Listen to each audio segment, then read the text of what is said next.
Hello everyone, welcome to another installment of Q&A with Shannon about OCD recovery. Thank you for following. I love doing this series. Before we get started, remember, this is the last Q&A with Shannon installment available to the general public for free. Beginning June 10th, all of my videos and other resources will only be available on my website, Turning Point's Method to OCD Recovery. It's a paid membership. I've tried to keep the cost really low.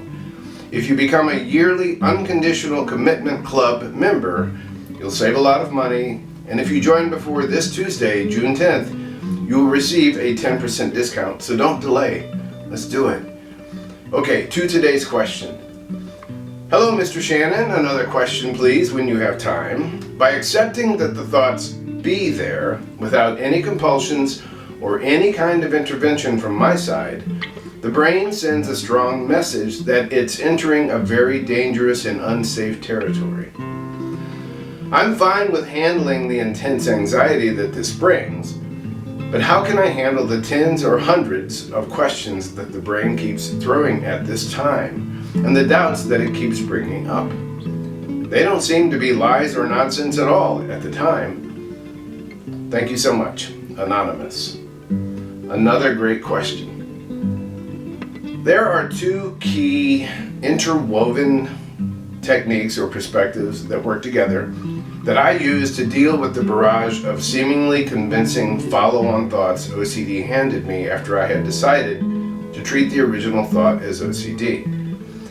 The primary technique is what I called fruit of the poisonous tree. I named it after a legal doctrine that I had studied in law school. And I used it in the identify and attribute ground rule number 3. That is, identify when I suspect that OCD is the source of a thought and attribute it to its rightful owner, OCD. I've written about this technique a lot. So suffice to say here that it means if you attribute the original thought to OCD, then all follow-on related thoughts are attributed to OCD too. The other technique here, or perspective, is expectation management. If you expected something is likely to happen, you don't have to be surprised, shocked, or confused when it happens.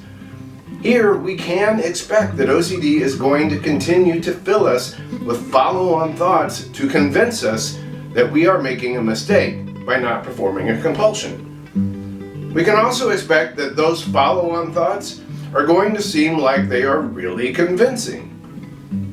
Make the decision that you're not going to entertain this nonsense, because as convincing as it may sound in the moment, in the midst of your anxiety, we know that it is a trap, and it will always be a trap.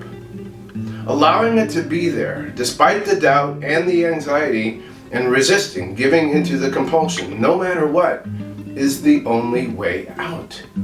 Trust me on this. I know this to be true. OCD can be defeated. I'm with you. Let's go.